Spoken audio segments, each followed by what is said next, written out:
Salam Dito. Apa nih nasihat Sang Cahaya kali ini? Semoga lebih menarik dan seru ya, Dit. Salam Carla. Nasihat kali ini tentu menarik dan seru karena semua sumber dari Sang Cahaya. Nah, seperti apa nasihatnya itu? Begini nasihatnya. Pernah kan jalan lewat jalan raya? Semua orang tentu pernah jalan entah pakai motor, mobil atau jalan kaki, berjalan mengikuti jalan raya. Kalau mau selamat dalam perjalanan, orang tidak boleh berjalan lurus terus, kalau berjalan lurus terus malah bisa nabrak rumah, pagar, kecemplung sungai, dan lain-lain. Sebab jalan tidak lurus, ada belok kanan ada belok kiri, dan kita harus berjalan mengikuti arah jalan. Jika belok ke kanan, ya kita belokkan motor ke kanan, kalau belok kiri, ya kita belokkan ke kiri, kadang ketemu orang yang tidak ada kepentingan dengan kita, maka kita hindari agar tidak bertabrakan. Kita bawa motor Vario misalkan, orang lain bawa motor Mio, atau motor lain, tak usah dikomentari. Sebab kalau kita sibuk mengomentari semua pengendara selain kita, maka akan lambat perjalanan untuk sampai tujuan, padahal dalam perjalanan berbagai motor dan mobil berseliweran silih berganti, fokus saja pada perjalanan diri. Begitu pula orang menempuh perjalanan hidup, setiap orang menempuh jalan takdirnya sendiri, melewati jalan takdir. Kadang belok kanan kadang belok kiri, ikuti arah jalan. Berjalanlah dengan benar sesuai arah jalan yang akan dilewati, tak usah banyak komentar terhadap orang lain yang berjalan juga menempuh takdir mereka. Jalani hidup dengan sabar dan istiqomah, jangan banyak komentar dan jangan terbawa emosi. Jika kita fokus dalam menempuh jalan yang akan dilewati, maka insya Allah akan sampai dengan selamat. Lalu, seperti apa agar jalan hidup kita sukses, Dito? Pertama, ukur diri sendiri. Lihat pribadimu, lihat pribadi kita sendiri, itu untuk mengukur kita ini orang baik atau orang tak baik. Jika kita mencela orang lain, tandanya kita tidak baik. Kalau kita itu tidak mencela orang lain, tandanya kita baik. Budi pekerti mulia itu sebenarnya mudah. Yaitu jika kamu tidak suka orang melakukan padamu, maka kamu juga tidak akan melakukan kepada orang lain. Jika tidak suka difitnah, jangan memfitnah. Jika tidak suka dikeplak pakai batu bata, jangan ngeplak pakai batu bata. Makanya Rasulullah itu ketika dicela orang lain beliau menghindar. Pencela itu buruk, walau dengan kata-kata indah, misal dengan syair. Maka tidak pernah Rasulullah Shallallahu Alaihi Wasallam mengajari mencela, menghujat, menghina. Makanya tidak ada kamus lengkap cara mencela yang paling bejat dalam Islam. Yang ada adalah pengajaran budi pekerti mulia. Kedua, perbanyak amal ke banyak orang. Belajarlah bermanfaat untuk orang lain, di dunia ini tempat kita beramal, untuk kita petik buahnya di akhirat. Kalau di dunia hanya beramal untuk diri sendiri, ya kalau amal itu diterima Allah, kalau nggak diterima, kan di akhirat kelak, kita nggak punya apa-apa. Solusinya perbanyak beramal untuk orang lain, apalagi banyak orang.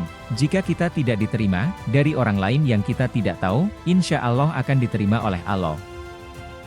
Petani yang nyangkul sawahnya sendiri, membajak sawah sendiri, menanam sendiri, bahkan sampai memanen tanaman sendiri, itu akan lama menanamnya. Kalau dengan orang yang banyak mempunyai pekerja, walau yang dibayar banyak orang, tapi penanaman akan lebih cepat prosesnya, sehingga cepat panen, dan buahnya akan cepat bisa dinikmati serta bisa menanam lebih luas dan lebih banyak lagi. Ketiga, hindari makanan setan iblis. Kenapa petani itu mau mencangkul sawahnya, menanaminya, merawatnya, berusaha menjaganya dari serangan hama, melindunginya dari serangan tikus apa yang ditanamnya? Sampai padi panen atau tanaman lain dipanen, kenapa begitu? Karena dari padi yang dipanen itulah yang akan jadi makanannya. Begitu juga setan, iblis, makanannya benci, iri, dengki, prasangka buruk, dendam, sombong, ujub, riak, khianat, munafik, pendusta, dan semua sifat buruk. Makanya mereka berusaha segala benih sifat buruk itu tertanam di hati manusia. Misalnya sifat benci, itu umpama kita menusukkan belati ke jantung kita sendiri, yang sakit siapa? Ya kita sendiri yang sakit, jadi kalau kita membenci orang lain itu tanda batiniah kita sakit. Sakit karena kita tusuk dengan belati kebencian. Jika kamu setiap ketemu orang, lalu kamu merasa semua orang yang kamu temui berbau kotoran manusia, maka jangan menyalahkan orang lain, Coba kamu korek hidungmu, jangan-jangan di situ ada kotoran manusia nempel di lubangnya, sehingga setiap ketemu orang kamu membaui kotoran manusia, apalagi kok lewat kipas, kotoran manusianya sangat kencang tercium. Begitu pula, penyakit iri dengki, itu seperti panu, yang bisa tumbuh di kulit siapa saja. Iri dengki itu bisa tumbuh di hati siapa saja. Jika panu tumbuh jamurnya karena kita tidak suka menjaga kebersihan kulit, maka iri dengki itu tumbuhnya karena kita tak suka menjaga kebersihan hati.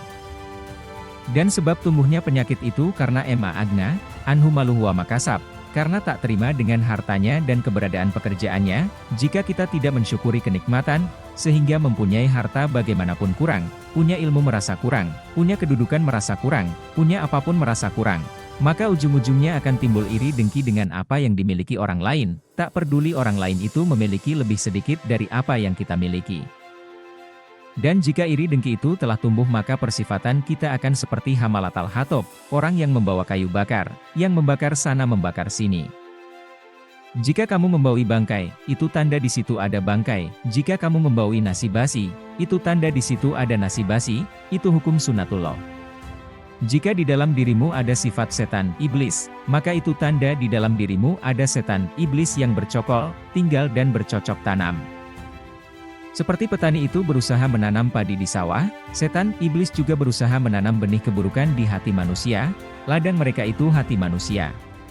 Seperti padi itu kalau belum panen belum bisa dimakan, sama juga benci, iri, dengki itu belum bisa dimakan, hanya bibit. Sombong, khianat, riya, dan lain-lain, itu belum bisa dimakan oleh setan, iblis. Kalau belum panen, panennya bagaimana? Panennya ketika perbuatan dosa itu telah terjadi dan dilakukan oleh manusia. Misal iri, maka iri itu sudah membakar orang lain agar ikut membenci pada orang yang diiri, baru iri dengki itu bisa dipanen ketika sudah dicatat oleh malaikat pencatat keburukan sebagai dosa. Sebelum dicatat sebagai dosa, maka setan, iblis belum bisa menikmati karena belum panen. Itulah keadilan Allah, jika tidak seperti itu maka setan, iblis tidak semangat menggoda manusia supaya benci, iri, dengki, sombong, hasad, riak, ujub, sombong, ingkar, khianat, dan lain-lain. Mereka tak jenuh melakukan karena makanan mereka itu segala macam keburukan itu, sebagaimana petani itu tidak bosan menanam padi, karena makanan mereka beras. Keempat, bersihkan sampah di pikiranmu dengan taubat. Berbagai kejadian di dunia ini, kejadian itu silih berganti, jika kejadian berlalu, maka berlalu dan tak diingat lagi. Jika kamu itu melihat semua kejadian di dunia ini, kebingungan akan menguasai pikiranmu, kejadian sudah hilang, tapi di benakmu masih tertinggal ingatan, seumpama HP, itu menjadi sampah yang akan memenuhi memori di pikiranmu, sehingga kepalamu mudah panas, dan bisa-bisa otakmu hang. Low ketika mau menerima file baru, atau bahkan file yang baru tidak bisa masuk, karena memori eksternal penuh, diberi pemahaman tidak juga paham, karena memori penuh, file tak bisa masuk. Solusinya adalah membersihkan sampah di pikiranmu dan hatimu, caranya dengan taubat. Taubat itu menjadikan orang seperti lahir kembali, seperti HP dikembalikan ke pengaturan pabrik, file yang tidak perlu, aplikasi yang tidak ada gunanya di-uninstall, karena di satu masa, kamu mungkin perlu satu aplikasi, tapi di saat perubahan waktu aplikasi itu sudah tidak diperlukan lagi. Maka diri perlu dikembalikan ke pengaturan pabrik, sebagaimana saat diri pertama dilahirkan. Nah, mengembalikan dirimu ke pengaturan pabrik itu dengan taubat. Dalam Quran Surat Al-Baqarah ayat 222 menjelaskan bahwa, sesungguhnya Allah mencintai orang-orang yang bertaubat dan mencintai orang-orang yang mensucikan diri. Ingin dicintai Allah? Ingin jadi kekasih Allah? Dalilnya jelas, gamblang, Allah itu mencintai orang yang bertaubat, maka jika ingin jadi kekasihnya Allah ya cukup jalankan saja taubat setiap hari, setiap malam, tentunya sebagai amaliyah, setelah semua wajib terpenuhi semua, bukan hanya melakukan taubat, tapi yang pokok ditinggal. Laku dosa bagi orang yang bertaubat itu adalah rahmat, atau wujud kasih sayang Allah, sampai Allah melepaskan kita berbuat salah, agar saat kita bertaubat itu ada yang ditangisi. Sebagaimana Nabi Adam, menangis bertahun-tahun, sampai ratusan tahun karena memakan buah huldi, sampai tangisannya tetes air matanya menjadi aliran sungai, dan hanya tangisan orang yang bertaubat itu yang bisa memadamkan api neraka. Dan tubuh yang terkena air mata orang yang bertaubat itu dijamin Nabi Muhammad SAW tak tersentuh api neraka. Betapa besar kasih sayang Allah, menjadikan kita sebagai kekasihnya dari kita orang yang durhaka melakukan dosa. Menjadi orang yang dicintainya dari sebab dosa kita, lalu kita bertaubat. Kelima, teladani Nabi Muhammad SAW. Nabi Muhammad SAW adalah sebaik-baiknya suri tauladan, ketika Nabi Muhammad diutus jadi nabi, lalu keluarganya memusuhi. Abu Jahal Abu Lahab memusuhi, Nabi tak lantas berhenti jadi nabi, libur, karena dimusuhi sanak kerabat, juga ketika Nabi Ibrahim dimusuhi ayahandanya sendiri, tak lantas berhenti berdakwah jadi nabi. Sama dengan kita. Ketika kamu dimusuhi siapa saja, disesatkan siapa saja, tetap saja istiqomah sebagaimana dicontohkan oleh Rasulullah SAW. Orang-orang di dunia ini, tak menanggung hidup dan matimu, muliamu di sisi Allah itu tak ditentukan oleh siapapun. Derajat tinggi itu penuh ujian, ketika kamu diuji, itu tandanya kamu akan naik derajat di sisi Allah. Tak ada kenaikan sekolah tanpa ujian. Juga tak ada kenaikan derajat di sisi Allah tanpa adanya ujian. Nah, itulah nasihat Sang Cahaya kali ini.